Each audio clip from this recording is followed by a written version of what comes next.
Hello everyone, welcome to Career Launcher.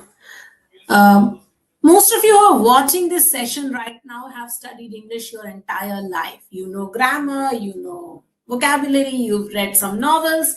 Some of you have even scored a 95 or a 99 in English in school. And yet your VARC score doesn't reflect any of that. Why is that? That's because CAT VRC is not an English test. It never was. And the sooner you understand that, the faster your scores will move. Now, in this session today, I'm going to show you exactly what CAT VRC actually tests, how RC and VA both work on the same single principle, and what separates a 75 percentiler from a 99 percentiler. Stay till the end, guys, because the last section on time strategy alone can add 8 to 10 marks to your score without you solving even a single extra question correctly. So here's what you're going to walk away with today. First, you will know what CAT 2006 actually tests through VARC. Not what somebody has told you, not your friends, not your teachers, but what the exam actually awards. The second thing, what's the exact CAT 2026 VARC syllabus, right? Every question type, every passage type, nothing will be left vague or unsaid today. Number 3, you will see how both RC and VA are logic driven and not language driven. Now, this is the single biggest mindset change that you have to bring in. And this is the shift that will happen today. Number 4, one unified framework for all the 4 VA question types, not 4 different strategies, just one strategy. And fifth, and the most important, what actually separates an average attempt from a 99 percentile performance. I'll be very specific about this. So here is starting your CAT 2026 CAT VARC journey. Now let's start with the most important thing that I'm going to say today. VARC is a reasoning section disguised as an English section. Now a lot of you will agree or disagree, right? I will repeat. VARC is a reasoning section disguised as an English section. CAT does not test you on grammar rules. It doesn't care whether you know a gerund from a participle. It does not test you on vocabulary. Nobody will ask you the meaning of pusillanimous or ephemeral or obfuscate. And it does not test your reading speed alone. Reading fast and reading wrong is worse than reading slow and reading right. So therefore, it's not about reading speed. What CAT VARC actually tests is this. Can you process abstract ideas? Can you control what you are inferring? Okay, your inferences and what you don't. Can you understand how an argument is structured or built? And can you make decisions when you're not 100% sure? These are reasoning skills, not English skills, guys. Now, what you can do right now is drop a 1 in the comments if your school English was strong, but your CAT VARC is not really starting to show it or shape up like that. I'm sure that the comment section is going to give me a lot of 1s right now. Okay, so you can do that quickly. Now, before I show you anything, I'm going to write down 6 question types. Okay. Now you tell me what type of question is it? Is it RC or VA? Okay, so I'm going to write them here itself. So parajumbles, inference, odd sentence, parajumbles, author's tone, para summary, assumptions. So in the chat box or in your own mind, you think what type of question are these? Which one is an RC? Which one is a VA question? I'm giving you 30 seconds to think about it. All right, so here's the answer. Now, please understand that all of these questions are about reading. So the skill that they're asking you is actually reading, but within that, they're testing you on comprehension of argument, while so RC is testing you on comprehension of argument, while VA is testing you on coherence of thought. So two different skills in this, and in this one same section. Okay, now why is this thought important? Why am I thinking of comprehension versus coherence?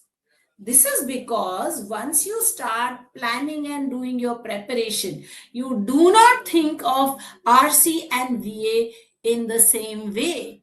And therefore, you also do not do the preparation in the same way. So that is why when you're thinking of your strategy for the VRC section, you will find it different for both the RCs and VA. Okay, so here is taking a look at your reading comprehension section and the VA section. Here are all your questions in reading comprehension, which is almost 70% of your syllabus. You know, out of the 24 questions, you have 16 questions in RC and you have 8 questions on VA. So RC will test you on central idea or primary purpose, inference, author's tone or stance, assumptions and implication, logical extension, meanings in context. Right? So now each one of these is going to talk about this. The verbal ability section, on the other hand, is testing you on para-jumbles, which is all about macro coherence. It is testing you on sentence placement, which is micro coherence. The difference between these two, para-jumbles, you are trying to sequence 4 sentences. In sentence placement, you are trying to see if one sentence will fit between 2 sentences. So that's micro coherence. Then you have para summary, which is all about compressing the ideas in a paragraph.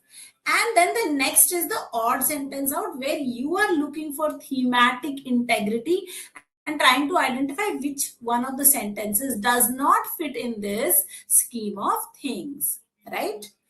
So that is your 4 sections. Now reading comprehension, let's take a look at this. Now reading comprehension, guys, what are the features? Let's understand. So simply, the passages are some 450 to 550 words per passage. The passages are abstract, analytical, and unfamiliar topics. The domains within reading comprehension could be philosophy, sociology and culture, economics, psychology, conceptual science. It could go to many other things also. The question types in reading comprehension could be central idea, let me just pick up my pen, central idea or purpose, it could be inference, it could be author's tone or stance, it could be assumptions, it could be logical extension, it could be functions, purpose of an example, it could be meaning and context, which came back this year in CAT 2025 in a big way, right? So all of these question types are there. Now please understand this, that CAT reading comprehension tests ideas, relationships between ideas, and not memory. That is a fundamental thing that you must understand. It does not care if you know Kant or Keynes. All it cares is whether you can follow the logic of the sentences that are given of the person who does. So your concept is never about do I understand everything, do I know everything. It is more about, can I sequence the ideas, can I understand the flow of thought of the author. So here is a small passage that I want you to read, and we will take a look at the questions here. Okay, this is a small one. So the market does not reward truth, it rewards believability. A product that people trust will outsell a superior product that people doubt. Not because consumers are irrational, but because trust itself is a form of utility. The economist who ignores this conflates preference with information. Okay, here is your small passage. Now what I want you to do is, I want you to look at these questions and try answering it. So this is one question. Which of the following can most reasonably be inferred from the passage? Is it A, consumers make purchasing decisions based on incomplete information? Is it that trust functions as an economic variable independent of objective product quality? Is it C, that economists have historically misunderstood consumer psychology? Or is it D, that superior products will eventually win market share as information spreads? Take a minute and tell me what the correct answer to this question will be. All of you who are watching this later can pause the video, think about it, and then come back.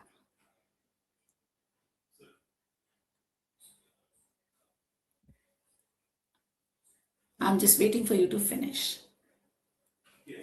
The passage has said that the market does not reward truth, it rewards believability. A product that people will trust will outsell a superior product that people doubt. So therefore, trust itself is a form of utility, and that is very, very important. Now let's take a look at our options. Option number A says consumers make purchasing decisions based on incomplete information. Well, was the author talking about purchasing decisions per se? No, he was not. And therefore, A is not really a good choice. Look at B. Trust functions as an economic variable independent of objective product quality. The author has said this. It rewards believability. A product that people trust will outsell a superior product that people doubt. So trust is independent of the product quality. Well, this is something that the author has said. Let's look at C. Economists have historically misunderstood consumer psychology, but I don't know if they have historically misunderstood consumer psychology. It is a change in the tone. The author has not really said anything about the history. So no, look at 4 or D. Superior products will eventually win market share as information spreads. Again, the author has not said that. The author has said exactly the opposite, that a product that people will trust will probably outsell a superior product. So therefore 4 is also not a right answer. So here the best answer for us is option number B, right? Which is the correct answer, and we have said that. Okay. So now take a look at this. Now here are 4 options where each option had some problem of the other. The fourth one was a contradictory one. The first one was it was sort of mentioned, but not really the right answer. The C option had some extra information. So all of these had some problem. Only option B was the one that did not have any problem. Now, anyone who's writing CAT must be able to spot the right answer. How each of these options falls within a distortion trap. What is that distortion trap? We will cover in part 4. Okay, so I will come back to it. All right, let's look at verbal ability. This is part 3, a unified framework. We have already said that all the 4 questions of verbal ability can be done using one same thought process or formula. Before I begin anything, I will start with one sentence. That is this core principle that VA questions are about idea dependency and not about sentences. Now, what does that mean? It means that when you're doing a para-jumble, you should be asking which sentence sounds like it comes first. You should be asking which idea assumes the existence of another. So which idea would presuppose another idea, right? So what you're looking at is connections. How one idea flows into another idea. That connection is something that we're looking at. Let's try and map this across all the 4 VA questions. So para-jumbles, which is what about macro coherence. Now, I'd already said to you that this is about macro coherence. What do I mean by that? You identify what is the opening sentence. You lock which sentences go together. Find those. Look for the idea dependency. If there is a pronoun somewhere, does it connect to another sentence? Do you come back to that sentence and connect? So look for macro coherence. Sentence placement is about micro coherence. What do I mean by micro coherence? Exactly what I'm doing in para-jumble, but a smaller scale. Here, you're placing one sentence between 2 sentences. In para-jumbles, you were sequencing the entire sentence. You will look for markers, transition words like however, but, yet, since, those that tell you what the flow of the thought is. Find the evaluative language and look for connections. The third, para summary, which is about idea compression. So you ask, what is it that the author is trying to tell you? What is he doing, right? Look for the central idea of the passage. Reject the exaggerated options. Reject options that are very extreme or very narrow. Choose options that are neutral and abstract. That will take you to the right answer. For odd sentence out, look for thematic integrity. Now, what do I mean by thematic integrity? Something that follows the dominant narrative. Look for the story. Here, all the sentences, all the sets are about the story. So, what is the story? Look for that. That one sentence that does not form part of the story. Eliminate that. Look for any sentence that doesn't match the tone. Eliminate that. Check for that abstraction level of all the sentences. They should be all at the same level of abstraction. That's when you will be able to find your odd sentence out. So like I said, I'm reiterating. VA questions are about idea dependency and not sentences. Here is a live practice. Let's do it. So it's a live parajumble. Take a minute, read these sentences, and then we'll try and sequence them into a coherent paragraph. Okay. So, sentence number 1, this faith in measurement, however, obscures what cannot be counted. Modern organizations have developed an almost religious devotion to metrics. What gets measured gets managed, but what gets managed is really what matters most. And 4, efficiency scores rise while employee meaning collapses and no dashboard captures the difference.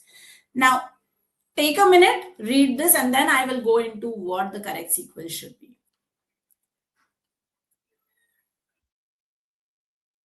Those who are watching the video later, you can of course take that time and forward this video a little bit and then go to the explanation.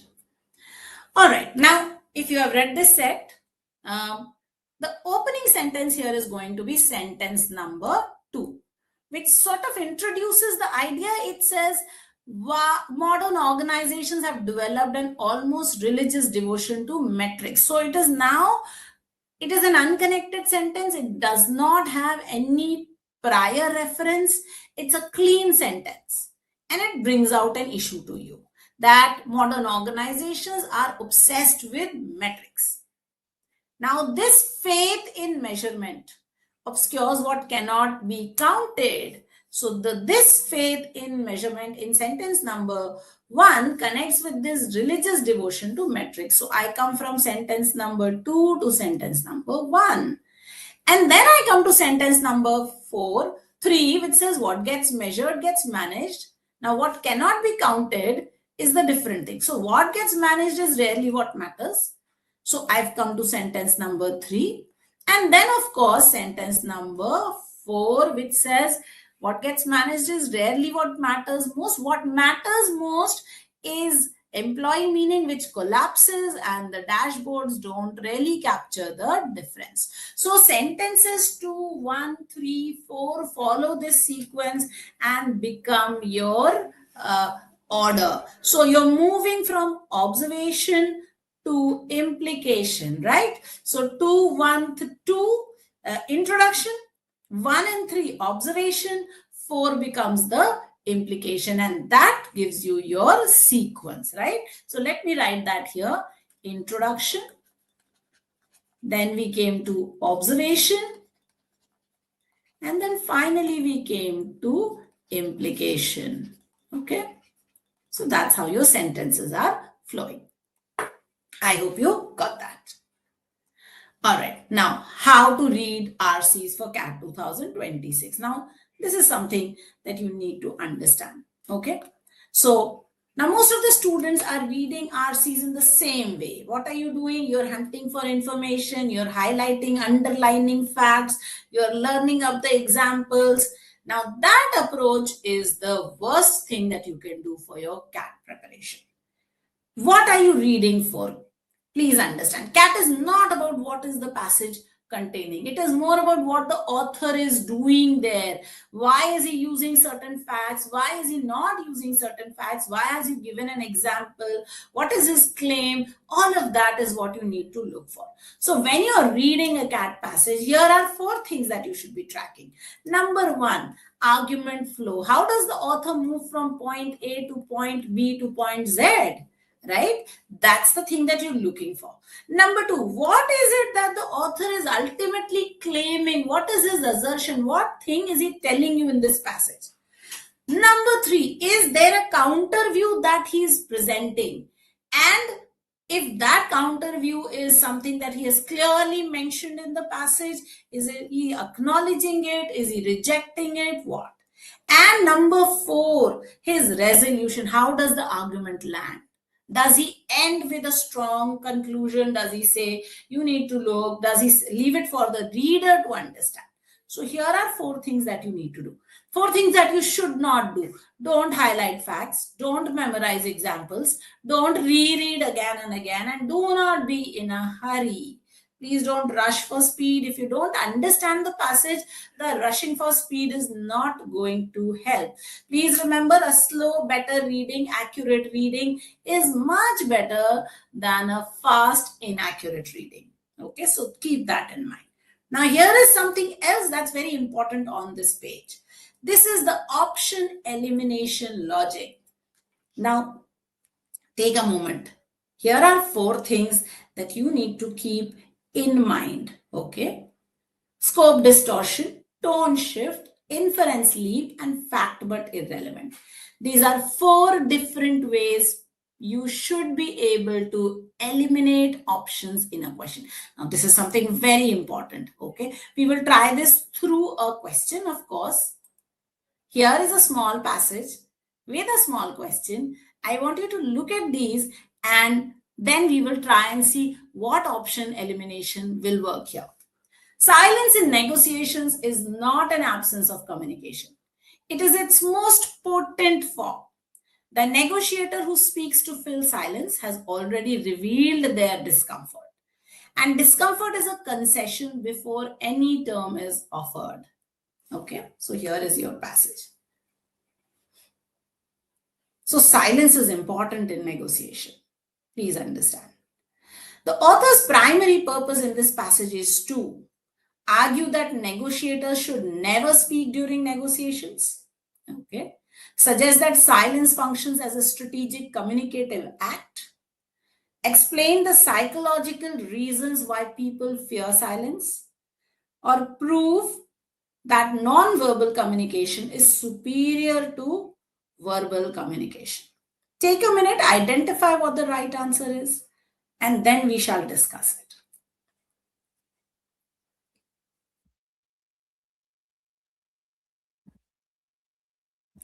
Now, let's understand. So, option number one says negotiators should never speak during negotiations. The passage has said that negotiators who speaks to fill silence has revealed his discomfort, but it does not say that negotiators should never speak during negotiations, right? So this is a scope distortion. Okay, he has taken something which was narrow but made it very extreme, and therefore A cannot be a good answer. Let's look at option B. Suggests that silence functions as a strategic communicative act could probably be the right answer. Look at 3. Explain the psychological reasons why people fear silence. Now, the passage was not talking about people fearing silence, right? And therefore, this is something that was irrelevant for us. So, let's eliminate it. May be a fact, but it is irrelevant. Look at 4. Prove that non-verbal communication is superior to verbal communication. Yes, it is. We know that. But did the passage really take you there? Now, this is an inference that the passage did not make. So, this is a leap. This is an inference leap, which should not have happened, but option has given it to you. So, here, option A, B, C, and D, 4 different types of options with 3 different types of distortion traps. So, of course, I've got it here. A, never speak, which is a scope distortion. C, psychological reasons why people fear silence was fact but irrelevant. And non-verbal superior to verbal was an inference leap. So that is why option A, option C, and option D were incorrect. I hope you've been able to understand how these distortion traps are working. Now, please understand and please screenshot this page. Again, I will bring you here. This option elimination logic, take a screenshot, keep it with you. Scope distortion, tone shift, inference, leap, and fact, but irrelevant. These are very important for you. These will help you eliminate options correctly every single time. Okay, so do that. All right, here's time for time and attempt strategy. So you've got 40 minutes to do the entire section. Ideally, you should attempt 3 passages and all the VA questions. All the VA questions, the accuracy target for reading comprehension is around 70 to 75%. So you should be able to do at least 8 questions, right? With 80% VA accuracy, you should be able to do your, what should I say, 7 questions, right? That should take you to 15 questions in VARC, making sure that you would be almost at a 99 percentile. Please understand, attempting all 4 RCs is optional, not mandatory. But 3 is a good number.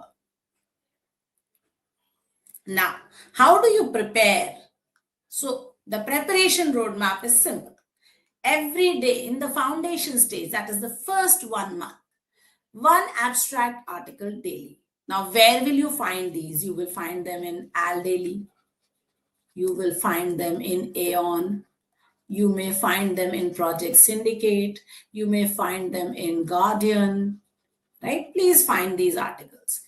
For each of the article, in 1 line, write a thesis. So 1 line thesis, and in 1 word, write the tone. Okay, for whatever article you're reading. Please don't take any pressure of speed. Just do it. This will get you comfortable with reading, will help you understand passages, will help you, build a reading rhythm. Then once you're done with this, the second phase is the skill building phase. Now, what will you do here? You will do your sectional practices. Of course, they're there on your CL website, on your MyZone. Create an error log. Why was an option tempting? Why did you mark it as the right option? Did you misunderstand the option trap? Focus on pattern recognition. Please understand why you answered a question. Please create an error log and write it there so that next time you come across an error like this, you do not make the same mistake. Number 3, which will be the next phase, right? That will be where you will do your exam conditioning. So, of course, you will do your full mock test. You know that Flexi 1 is happening on this weekend. 28th of February is when Flexi 1 happens. So, please do write it, okay? And continue to write all your mocks. Do your slot-wise performance analysis, every slot, every section, every question, every option. Please analyze why you have got it right or wrong. And again, keep practicing so that you understand it well. Okay. All right. Now, if this session has shifted the way you think about CAT VARC, do drop a comment below and tell me one thing that changed. Now, if you did find this useful, guys, share it with one person who's preparing for CAT 2026. That's how we grow. That's how the channel grows. And that's how more people get access to this kind of preparation. Also, subscribe if you haven't already done it. We have a lot of sessions going on continuously on RC, on VA, on mock analysis, and the complete 2026 strategies. So do make sure you're doing all of that. Thank you. Remember to hit like, share, and subscribe. Bye-bye.